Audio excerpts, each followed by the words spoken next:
Snow was falling over Kharkiv when Anna Ivanova Storcheus woke up on a cold February morning in 1933. Hunger had been a permanent guest in her home for months.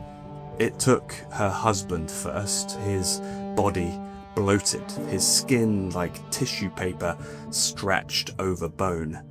Then it came for 3 of her 4 children, Mykola, aged 9, Vasil, 7, and Katya, just 5, who grew weaker with each passing day until all died quietly of starvation. Anna didn't cry. She no longer had the strength. And just 3 days later, consumed by an unbearable hunger, she would make a decision that would haunt her for the rest of her life. According to NKVD records, declassified decades later, Anna murdered her last surviving daughter, Nadia, then stripped the flesh from her body and ate it.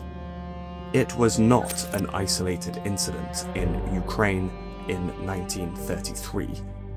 In a nearby village, a couple named Maria and Stefan Yarova made a grim arrangement with their neighbours. When their children died, they would exchange their bodies so that no parent would be forced to eat their own. This horror has a name: Holodomor. It means death by hunger in Ukrainian. For decades, Soviet intelligence tried to make everyone believe that this was just a famine. But in reality, it was a political weapon designed to subjugate an entire nation. A weapon that, as we'll see in this video, would lead to the slow, dehumanizing deaths of up to 10 million people.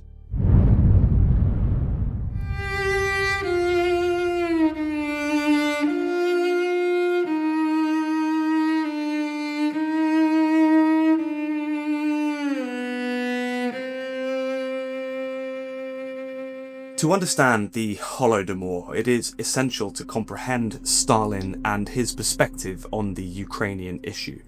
Since the formation of the USSR in 1922, Ukraine, with its strong national identity and fertile black soil, posed a dual threat to Soviet power, both political and economic. Ukrainian nationalism had briefly flourished after the 1917 Bolshevik Revolution, and the Ukrainian intelligentsia, comprising of poets, writers, and academics, promoted a distinct cultural identity separate from the Soviet Union and its socialist ideals. Stalin viewed this cultural independence as a threat to Soviet unity and to his grip on power. At the same time, forced collectivization in the late 20s met fierce resistance from Ukrainian peasants. These kulaks, as the regime pejoratively called them, refused to surrender their land and their livestock, often slaughtering their animals rather than to hand them over to the state. In regions like Kharkiv and Dnipro, peasants formed armed bands, raided collective farms, and even tried to reclaim confiscated property. To Stalin, they were the final bastion of resistance against the communist project. In a confidential letter discovered in Soviet archives and dated August 1932, Stalin wrote to senior Soviet politician Lazar Kaganovich, stating, "If we do not correct the situation in Ukraine immediately, we will lose Ukraine." His solution was brutal and calculated: to use hunger as a weapon of mass subjugation, a simple and devastating mechanism that completely destroyed a nation.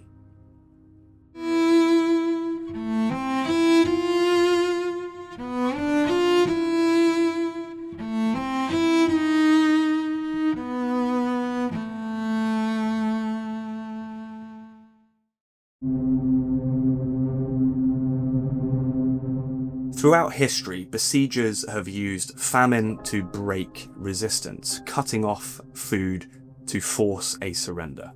But unlike those times when famine was caused by an outside invader, the Holodomor was different. The famine was deliberately inflicted by the state itself to punish what it considered to be its own citizens.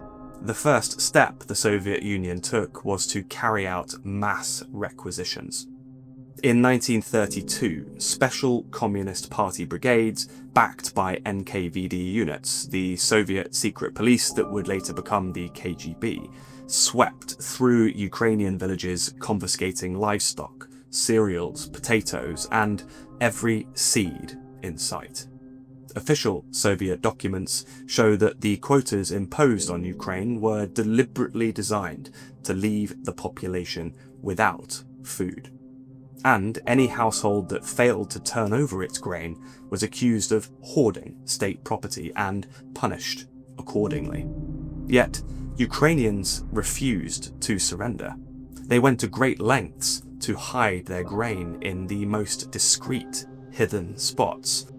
But unfortunately, the Soviet brigades became expert over time in detecting these hiding spots, so the death rates continued to rise alarmingly. And in August 1932, the Communist Party passed a new law instituting the death penalty for theft of socialist property. Despite the efforts of the Ukrainians to resist, the Soviet repression was too brutal to overcome. The second mechanism was isolation. Stalin and Molotov signed a secret directive on the 22nd of January 1933, prohibiting Ukrainian peasants from travelling to other parts of the Soviet Union in search for food. Checkpoints were set up all along the Ukrainian border. Watchtowers were manned by young communists who were ordered to shoot starving peasants on sight. Elderly people, women, children, anyone caught faced certain death. Thousands of peasants were shot for trying to steal just a few beets or an ear of corn to feed their starving families. Meanwhile, the grain that was confiscated from the Ukrainians was either exported abroad or stored in government silos. Yet another clear sign that this was an intentional genocide, not just a famine. At the height of the Holodomor in 1933, while millions starved, Soviet records show that 1.7 million tons of grain was exported from the country, enough to feed every single person affected by the famine. At the peak of the crisis, as many as 25,000 Ukrainians were dying every single day from starvation.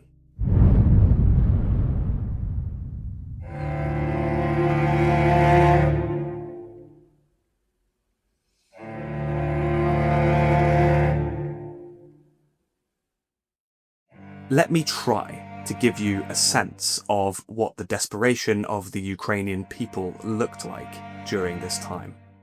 Content warning here, as it does get pretty graphic. First, the livestock vanished, then the cats, then the dogs, and any other form of animal life. People scoured the fields for herbs, roots, and bark. Many poisoned themselves in the process. With their parents dead, thousands upon thousands of children roamed the towns and villages in search for scraps of food. Some families, in a final act of hope, put their children, sometimes just babies, on trains bound for the cities, praying that someone might take them in. Most, however, died of cold or thirst, forgotten in the chaos. In this context, the unthinkable became commonplace: the consumption of human flesh. Corpses were stolen from cemeteries. People were kidnapped. Some were even murdered. By 1930, it was known that the smell of cooked human flesh could expose acts of cannibalism, so bodies were often eaten cold and raw, in silence and shame by starving peasants. In one such case, a peasant named Basili Granowitz lost his brother Kolya to cannibalism. Kolya's head was later to be found among 11 others inside his killer's home. In another, a woman named Nastya Kazima reportedly ate her husband, Adrian, and one of their dead children before she and the remaining 5 children all succumbed to starvation. Some parents, driven beyond the limits of human endurance, murdered their own children and ate them. Others, resigned to their fate, told their children to use their bodies for food once they had died. According to historian Timothy Snyder, at least 2,505 people were officially convicted of cannibalism in Ukraine between 1932 and 1933. Those caught were often lynched on the spot, beaten or burned alive by horrified villagers. And yet, through all of this, Soviet propaganda denied the famine's very existence.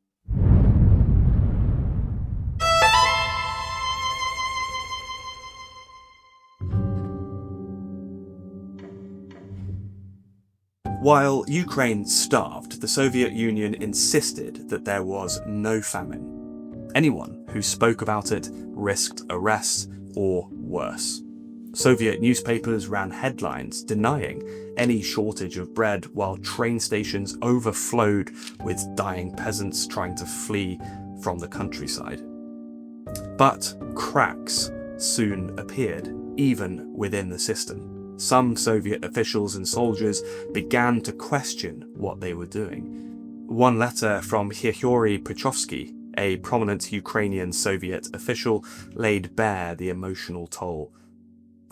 At large meetings in villages, I am cursed furiously. Old women cry, and men sometimes do so as well. Still, the official line held firm. There was no famine, just sabotage, laziness, and enemies of the people.